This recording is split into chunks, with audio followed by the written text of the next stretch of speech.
Hello friends, welcome to Meha's Kitchen. அனைவருக்கும் இனிய தீபாவளி திருநாள் நல்வாழ்த்துக்கள். இந்த வீடியோல ட்ரெடிஷ்னல் மைசூர் பாக் எப்படி செய்யறதுன்னு வாங்க பார்க்கலாம். ரொம்ப ஈஸியா செஞ்சிடலாங்க. ஃபர்ஸ்ட் இந்த கப்ல வந்துட்டு 3/4 கப் போல எண்ணெய் எடுத்துக்கோங்க. அதே அளவு நெய் எடுத்துக்கோங்க. 3/4 கப் நெய், 3/4 கப் எண்ணெய். ரெண்டையும் சேர்த்து ஒரு கடாயில நம்ம சூடு பண்ணிக்கலாம். அடுத்தது பார்த்தீங்கன்னா இதே கப்பில் 2 கப் கடலை மாவு எடுத்திருக்கேன். அதே அளவு 2 கப்புக்கு நான் சர்க்கரை எடுத்திருக்கேன். இதுதான் மெஷர்மெண்ட், அவ்வளோதான். இப்போ நம்ம செய்ய ஆரம்பிச்சிடலாம். ஃபஸ்ட்டு ஒரு நான்ஸ்டிக் பேனில் 2 கப் சர்க்கரை சேர்த்துட்டு 1/4 கப் போல் தண்ணி சேர்த்துட்டு நம்ம பாகு காய்ச்சிடலாம்.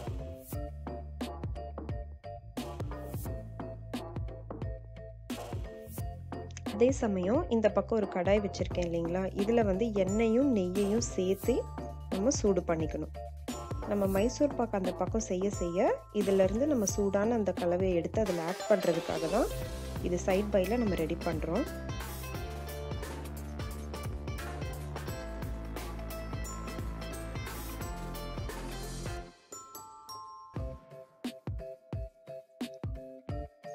ஸோ உங்கள் வீட்டில் நீங்கள் ஹெல்ப்புக்கு யாரையாவது கூப்பிட்டுக்கலாம்.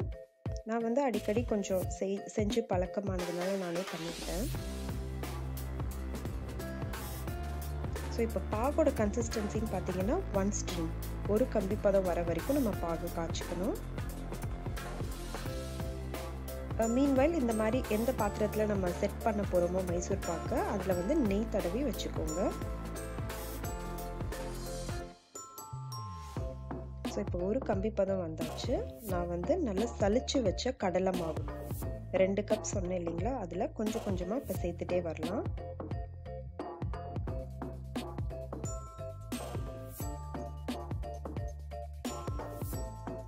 நல்லா இந்த மாதிரி மிக்ஸ் பண்ணிக்கோங்க. சின்ன சின்ன லம்ப்ஸ் வரும், பட் ஃபைனலாக நம்ம அந்த சூடான எண்ணெயை ஆட் பண்ண அது சரியாயிடும், ஒன்றும் பிரச்சனை இல்லை.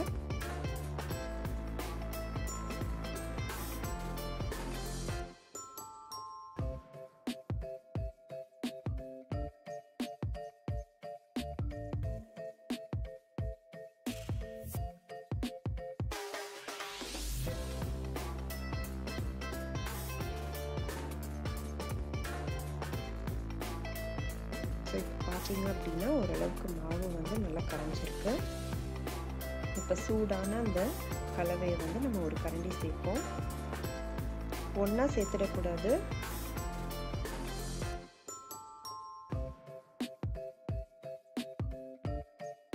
ஃபஸ்ட்டு ஆட் பண்ணோம் இல்லைங்களா இந்த ஆயில் கீ, அது நல்ல மாவில் அப்சார்ப் ஆகிடுச்சு. அப்சார்ப் ஆனதுக்கப்புறம் தான் அடுத்த கரண்டி நம்ம ஆட் பண்ணணும். ஹீட் மீடியம் ஹீட்லேயே வச்சுக்கோங்க.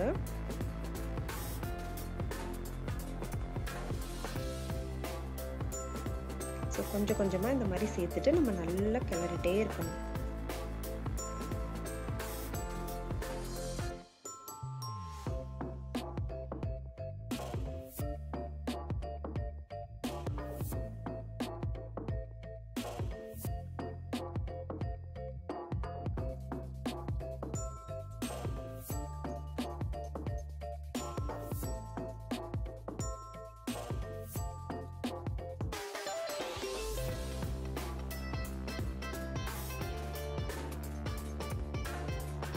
இப்போ பாருங்கள் மாவு கொஞ்சம் நல்லா கெட்டியாக இருக்குது. நல்லா கைவிடாமல் நம்ம கிண்டிகிட்டே இருக்கணும்.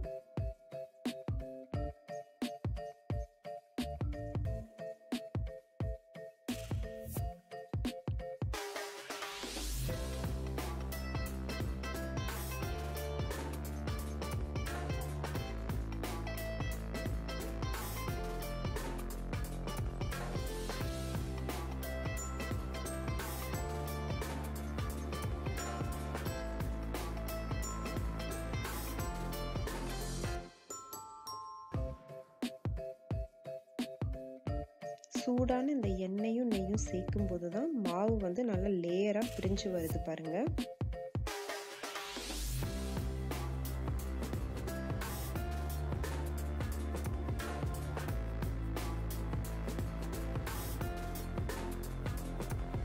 ஸோ எந்த ஸ்டேஜ் வரைக்கும் இந்த எண்ணெய் நெய் கலவையை சேர்க்கணும் அப்படின்னா, நம்மளுடைய மாவு பேட்டர் வந்து நல்ல சைடில் வந்து அப்சார்ப் ஆகாமல் அந்த எண்ணெயும் நெய்யும் பிரிஞ்சு வரும். அது பார்க்கும்போதே நமக்கு தெரியும். ஸோ அந்த டைம் வரைக்கும் நம்ம ஆட் பண்ணிகிட்டே இருக்கணும்.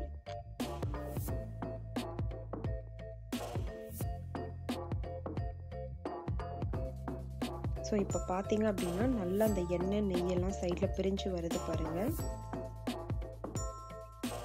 So it is almost done. இன்னும் ஒரு 2 to 3 minutes நம்ம ஸ்டவ் ஆஃப் பண்ணிடலாம்.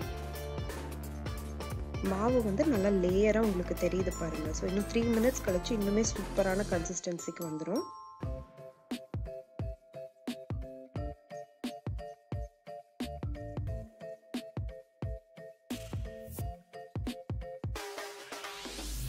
ஸோ இப்போ பார்த்தீங்கன்னா பர்ஃபெக்டாக வந்திருக்கு.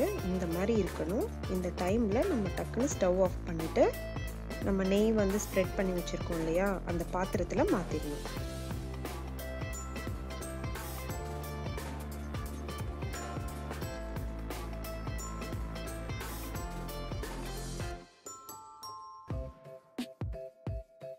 ரொம்ப வந்து ப்ரெஸ் பண்ணி விடாதீங்க. அப்படியே ஜஸ்ட் லைட்டாக மேலே கேஷுவலாக ஃப்ரீயாக விட்டுருங்க. இதோட செட்டிங் டைம் பார்த்தீங்க அப்படின்னா 2 to 3 hours அப்படியே விட்டுருங்க. அப்போ தான் வந்து நல்லா சூப்பரான மைசூர் பாக் நமக்கு ரெடியாக இருக்கும்.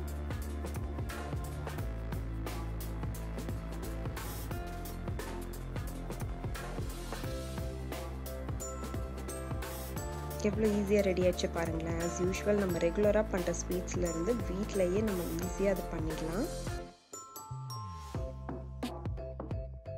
ஸோ இந்த லேயர் கத்தி வச்சு நம்ம அந்த கட் பண்ணுறது இருக்கு இல்லைங்களா, அது வந்து ஒரு 1/2 an hour நம்ம பண்ணிவிட்டு அதுக்கப்புறமா ஒரு 2 to 3 hours ஃப்ரீயாக விட்டுறணும். ஏன்னா ரொம்ப ஹார்ட் ஆயிடுச்சு அப்படின்னா நம்மளால் வந்து இந்த லைன் வந்து போட முடியாது. ஸோ 1/2 மணி நேரம் கழித்து நான் பாருங்கள் போடுறேன். அப்போவே வந்து ஆல்மோஸ்ட் கொஞ்சம் ஹார்ட் ஆயிடுச்சு. பட் இதுதான் வந்து சரியாக இருக்கும். ஸோ இந்த மாதிரி லைன் பண்ணிவிட்டு ஒரு 2 hours வந்து அப்படியே நீங்கள் வச்சுருங்க.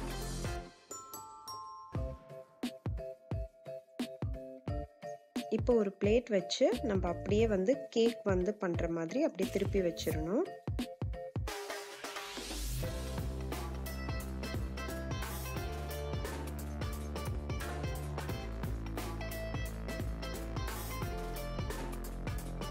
அவ்வளோதான், சூப்பரான Mysore pak ready.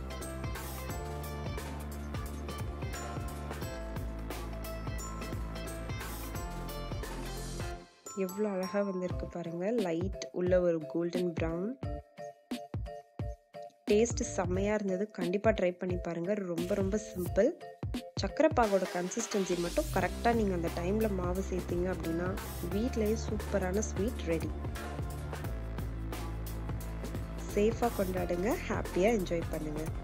Thanks for வாட்சிங்.